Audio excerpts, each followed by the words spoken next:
Hi guys, Ben Kentish of LBC went on a bit of a political rant, something I like to do myself from time to time.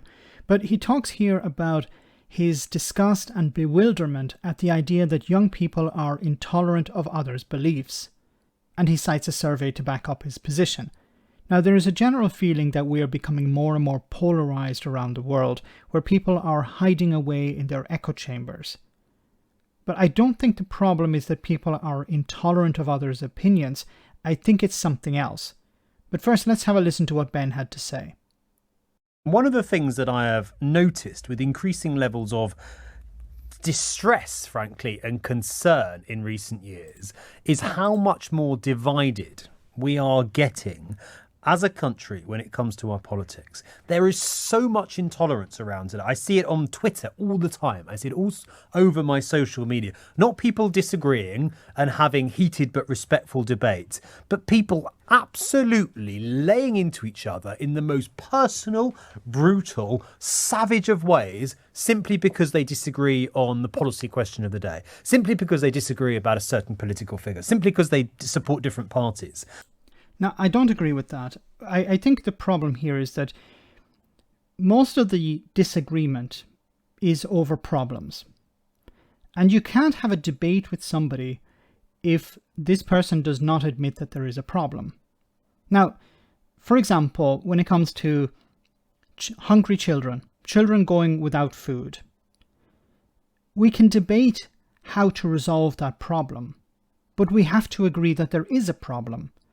And unfortunately, there is, and it seems to be on the right mainly, when it comes to issues like this, they refuse to admit that there is a problem. So how can you have a debate on the solution if one side doesn't admit that there is a problem? And you can try and argue with somebody, but it's a waste of time. It's a complete waste of time arguing with somebody about a solution to a problem when they don't admit that there is a problem. I don't know how you actually bridge that gap, how you convince somebody that there is a problem. You end up having to present evidence, trying to convince them that there first of all is a problem, and then you can come to some sort of solution. But this is the problem at the moment. So many people do not believe there is a problem, be it free school meals or climate change or any issue under the sun. And they have convinced themselves that there isn't a problem and that you are trying to convince them that there is. So you can't have a debate. In the past, when you had a debate with somebody, you first of all agreed on some basis. You agreed, okay, this is the problem. Now let's debate the solution. And somebody could debate a socialist solution or a capitalist solution or whatever. But at the moment, people can't admit that there is a problem. And this creates very heated discussions, not debates, because you're not actually debating anything. You're just having an argument with somebody on the internet or in the pub or whatever, because they are refusing to admit that there is a problem. In the past, maybe there was more respect. I don't think that's the case. I just think with social media, what it has done, it has allowed people to surround themselves with people who agree with them. Yes, there's a problem, or no, there isn't a problem. And what happens is we don't actually interact anymore with people who disagree with us, because on one side we believe there's a problem, on the other side they believe that there isn't a problem. And I think it's practically impossible to bridge that gap. And for me, I've got to be honest, it is not just deeply, deeply distressing. I actually find it pretty disturbing, because I think it reflects a country that is becoming more and more divided and less respectful and accepting of people with different opinions. Once again, it's not about opinions. It's about the opinion on how to resolve a problem. Okay, we can have a debate, we can have a very heated debate, and we can respect each other's opinions. But first of all, we have to agree on the basics. But if we can't agree on the basics, then it's pointless actually having a debate or a discussion. Now, people will still try to have those debates, but that's why it ends up in a screaming match, because both sides cannot agree on the basics. For example, there are hungry children. If we can both agree that there are hungry children, then we can come up with a solution. Maybe it's government intervention, maybe it's charities or whatever. And then we can have a discussion. But maybe I'm the only one seeing this, I don't know. But I think the fundamental problem today is that people can't agree on the basics. They can't agree on ground rules, in a sense. And a democracy that is working, a liberal democracy that is functioning, rests on the ability for people to disagree and disagree peacefully and amicably without these deep entrenched divisions emerging. Now, I think part of the reason this is getting worse is because younger people today... It's not younger people. Okay, I'm not here to defend younger people. It has nothing to do with youth or age. We see this everywhere. People listening to this probably have grandparents or great-grandparents or uncles or aunts or whatever that are older than them, or siblings even that are older than them, and they know what I'm talking about. There are people you cannot have a discussion with because you can't agree on something to debate.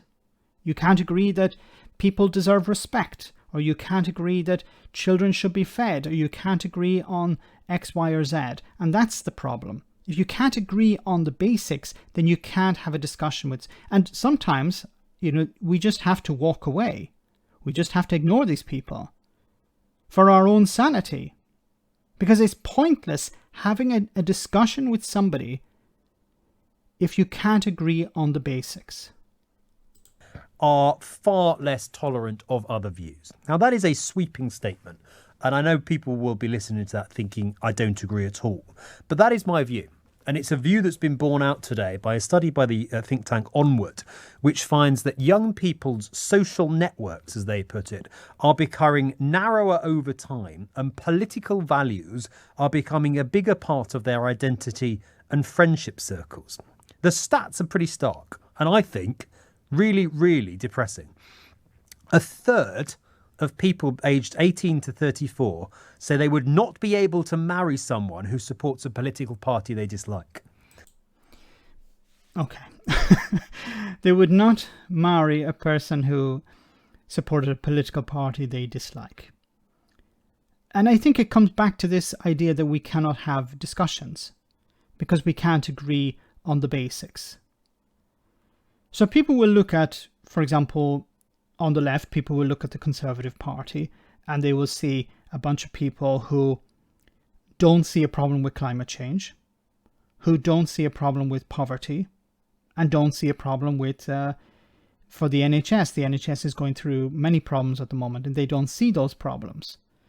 So if you don't see the problem, how do you come up with a solution? Maybe on the Conservative side, they look at the left and they see, look, there's a problem with our history is being destroyed in some way. And the left don't admit that there is a problem. So how do you come up with a solution to fix the problems of protecting our culture or protecting our heritage or whatever, if the other side doesn't believe that there is a problem? We have to go back. I believe we have to go back to a stage where we sat down together. It doesn't have to be physically, it can be also online, but we sat down and we agreed on the things. And this is what I want to do with Brexiteers. I'm going a bit off topic here, but this is what I want to do with Brexiteers. I want to start off speaking with them and starting off with the things we agree on. Not starting off on the things we disagree on. What do we agree on? And then we can build on that and we can build a debate and we can have a discussion on the things we disagree on. But first we have to agree something. And a quarter, more than a quarter, would not consider even being friends with somebody. Let's be clear. More than a quarter of young people would not consider being friends with somebody, not based on their personality or who they were, but because they supported a political party they dislike. I think it's... I'm trying to understand this, and I think it's based on what the parties today represent from an ideological point of view. So if we go back to the point I raised at the beginning about free school meals, what do the Conservatives and poverty, what do the Conservatives represent? Well, they represent, and if you look at their voting history, they voted against free school meals. They voted against extra benefits for people who are struggling because they're not able to work, or they haven't been able to work. They can't find a job. The Tories represent cutting public services, making life more difficult for people struggling. You can't get away from that. So if somebody stands up to you meet somebody and they say, I vote for the Conservative Party, then you automatically think that they agree with the Conservative Party when the Conservative Party voted against free school meals.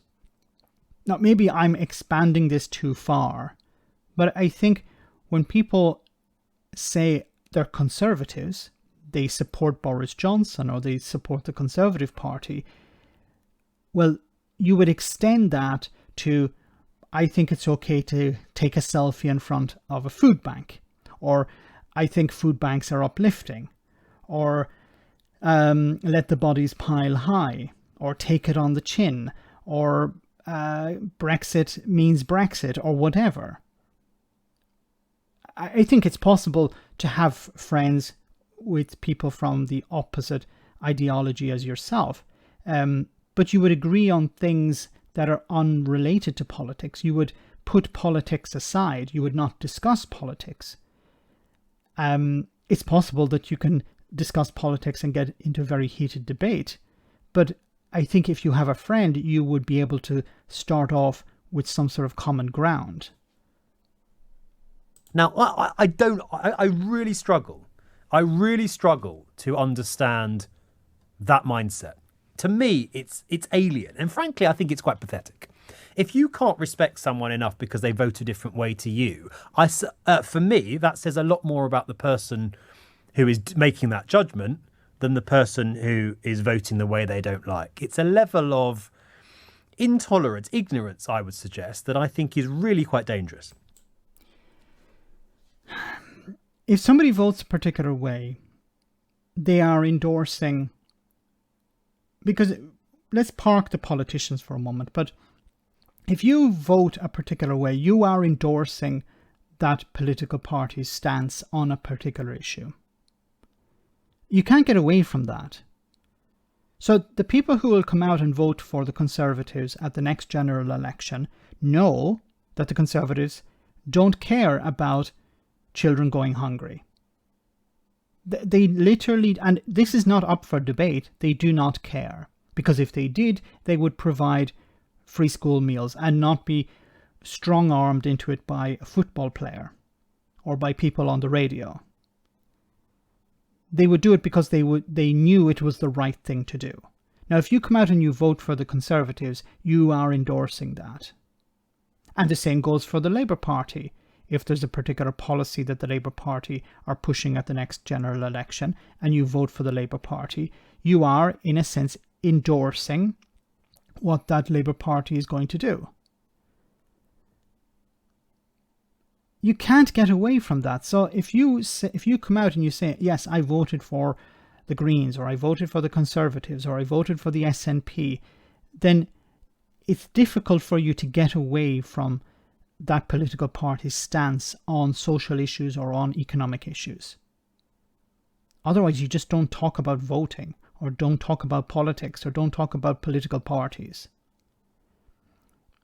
The country is becoming more and more polarized. Countries around the world are becoming more and more polarized.